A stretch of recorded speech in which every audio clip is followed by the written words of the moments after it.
So how I manifested enrolling 100, of the perfect high ticket enrollments. Uh, so it's actually crazy enough. The reason why I'm making this video, I'm part of an actual mastermind myself of other coaches in the high ticket space. And I was actually giving a talk about how I was able to do it.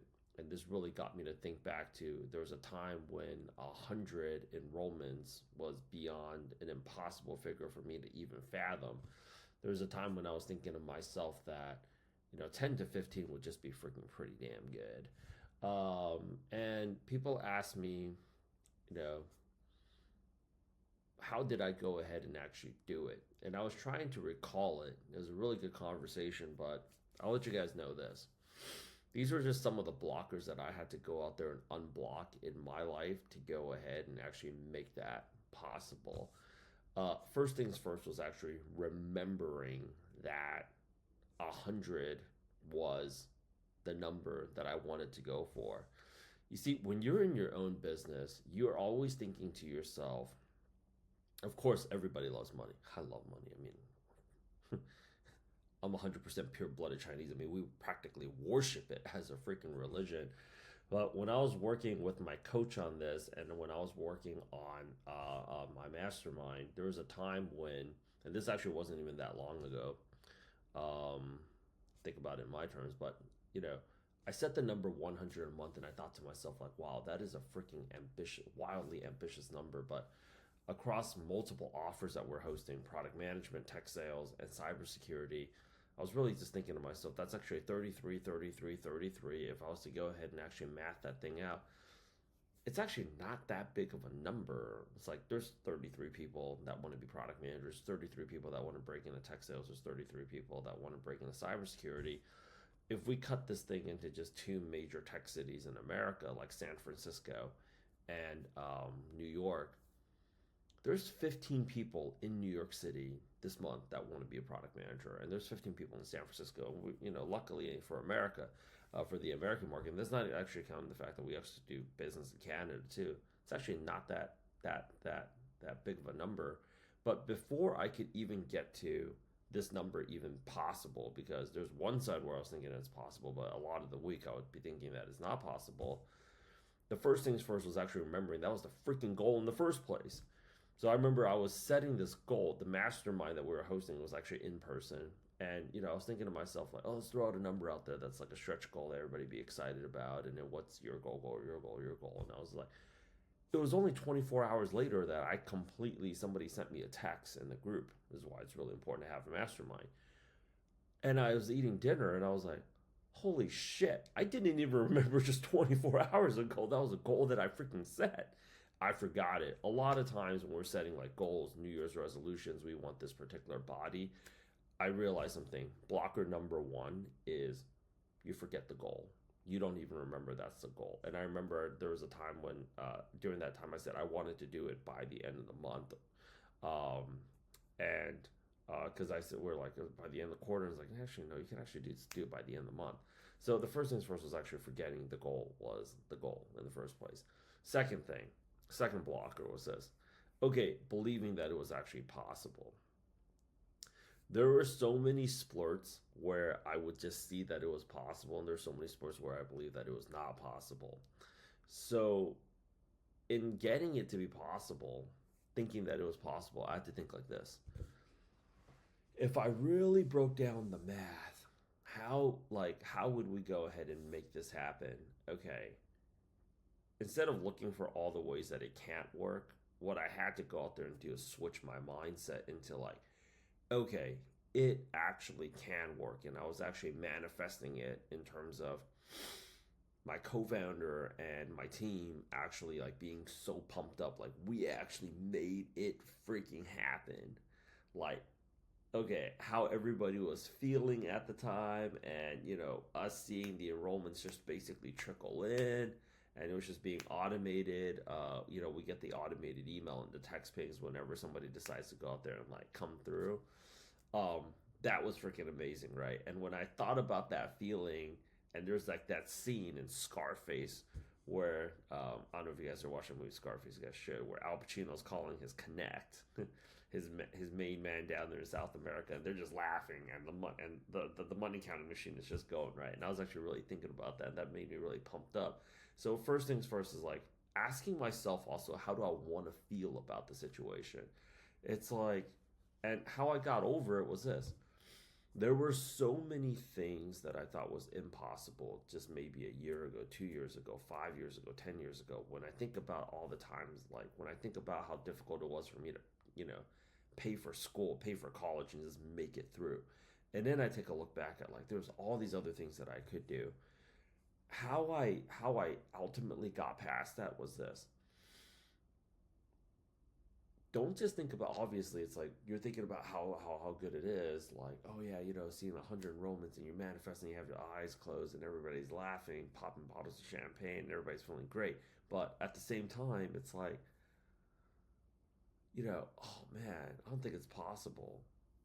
Everything that I thought was impossible at one point in my life ultimately became possible.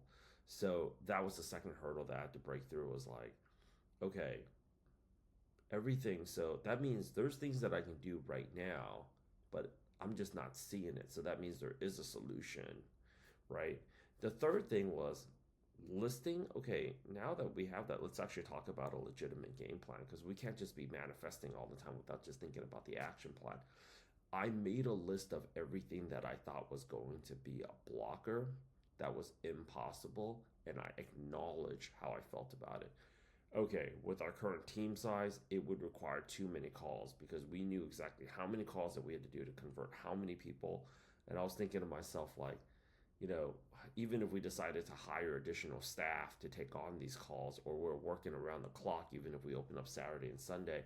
And then I actually asked myself this: why do I started asking myself this: why do they have to do a call before enrolling? Why can't we just sell everything via text message?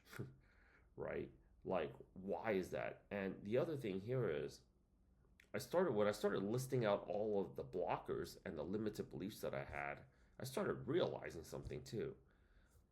I had limited beliefs built inside limited beliefs that I didn't even realize. And you know how, like, there's a saying, like, you can't hit what it is that you can't see? Once I started actually seeing, listing out all of my blockers, I started creating different solutions for it. I didn't start attacking my funnel from the beginning or at the very end. I started going here and here and here and here and here and here, and I documented everything. And more importantly, I realized my main blockers was this: I didn't believe that my program was enough. I didn't believe that I was enough. And I also thought that it was going to take a very long time. And I was like, well, it has to do, like, some of these people are going to need like 2 or 3 calls on top of the original call. And I was like, no, here's what I want. I want 35 people per offer that are diehard fans of our program, that are not going to be difficult in the beginning. Because the people that are difficult in the beginning, after they pay up, they become difficult afterwards too. Because if you understand the high ticket space, you're selling a life transformation. So that just means like that just means you don't want to work with difficult people. You want to work with easy to work with people. You don't want like these people that don't want to do the work. They're scared about everything. They question everything, because it also ruins like the coaching call dynamic, right? I wanted people that were going to be a great value add. So I also started defining who was the perfect customer for me. And the reality was also, there's just not enough people that know that we exist out there.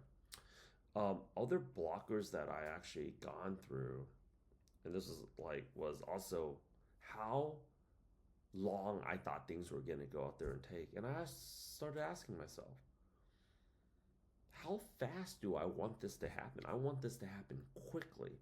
So I started also making a list, instead of just telling myself, I'm a true believer, I'm a true disciple of Alex Hormozi, looking for evidence. And I started thinking to myself, like, racking up all of these different wins. Little wins become big wins. Like Bill Ackman, he says, like, effort compounds and progress compounds, just like money compounds. So in the book, like the winner effect, you get some momentum going. You get a little bit of momentum going here and there. and like things start happening. That guy, the dude with like the wild hair that does the CIA, he also talks about this thing called momentum. Like when you're in a firefight, there's like momentum. Sports has momentum. He was like talking about when he was in the CIA, there's like momentum, and it started all clicking to me. We just need to go ahead, yeah.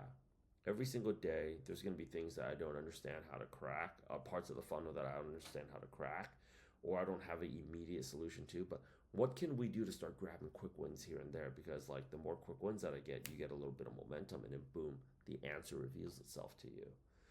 Other blockers that I actually came across was during that time was this. I started working out more. I started working out more. I started sweating more, and every time I was sweating, sleeping, or in the steam room, like something to go, it would activate the flow state, and whatever it is that I couldn't unblock, the answer just somewhat revealed itself. Last but definitely not least was like my big takeaway from the book, expectation effect. Like, here's the thing: instead of just waking up and telling yourself some manifestation story, right? I started realizing my entire day is manifestation. I am eating my lunch like, oh my gosh, I got 100 people that I got to go out there and close. Like when I'm like dinner, like, okay, 100 people coming in, we have to have all these resume templates ready to go. Like everything, I got to get to bed early because I have 100 people that I got to go out there and enroll. So everything became about the 100, you know, and like I started realizing something like we don't even realize it sometimes. I know it seems like I'm talking crazy right now. I'm so pumped up. It's like the way that we're eating lunch, or sometimes we're just like lying down, scrolling endlessly on social media. It's like, are you expecting 100 people to come through? Are you expecting something good to happen? Uh, um, like one of the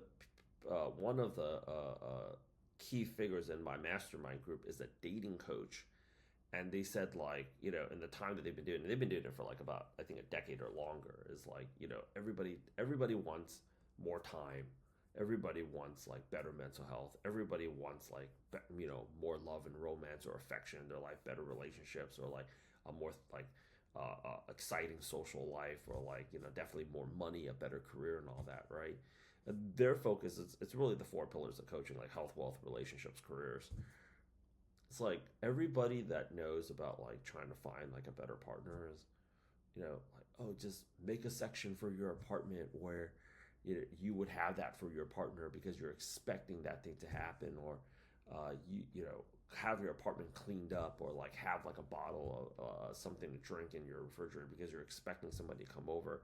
And she was telling me that she was coaching these millionaires that were having the most difficult time finding true love. I was like, well, you know, if you want to go ahead and if you want to go ahead and find true love, you have to go out there and date. You have to go out there and talk to people and meet with people. It's like, are you even structuring your day so that you have that time to go out there and meet somebody after 6 o'clock?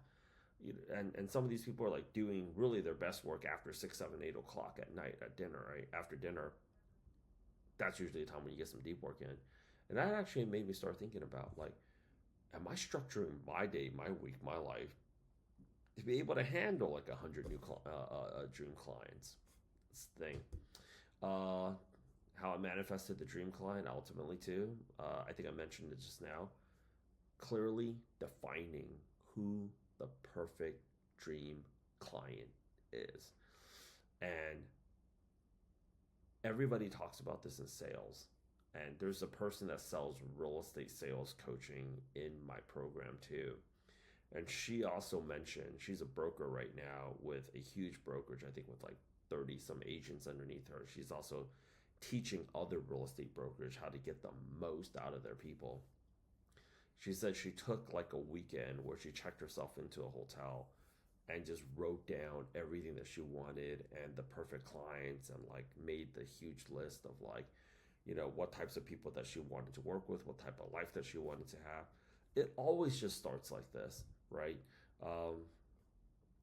Which is like the people that don't believe it is, and sometimes I write down my goals and I don't like want to review it too. That's something that I also force myself to go out there and do.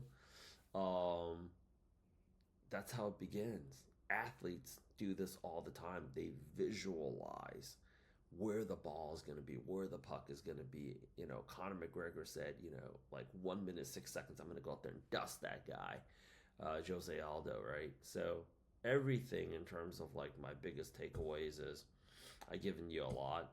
I'm just out here shooting the shit. I have nothing to sell you in this video. Usually I tell you guys to go out there and buy into my boss school.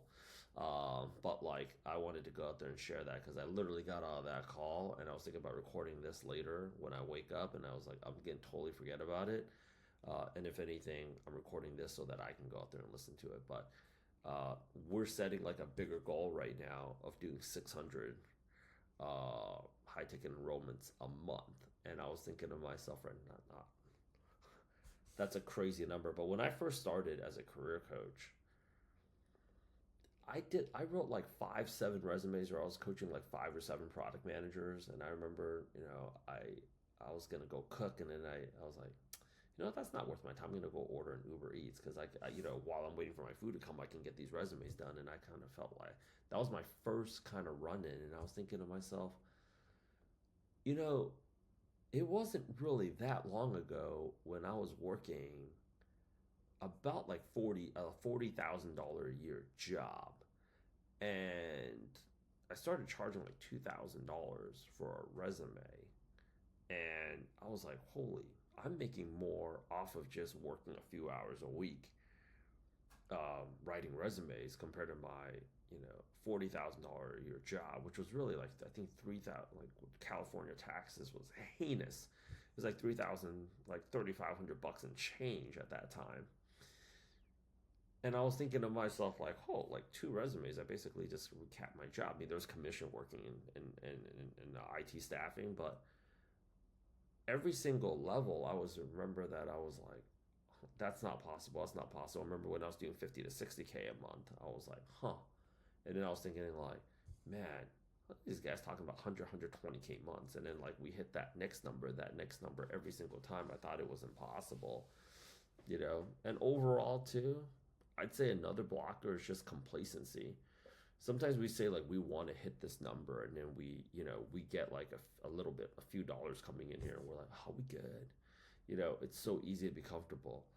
Always create the necessity to push yourself up, and it's really how it is that you want to feel. That's my takeaway from it. It was a long call. I wrote down a lot of notes. I actually have this notebook right here. I have it dated at the time how I wanted, like how many enrollments I wanted to do, and I just thought I'd just record this YouTube. See you in school. Don't be late to school. Let's make 2025 best year ever. Let's get it.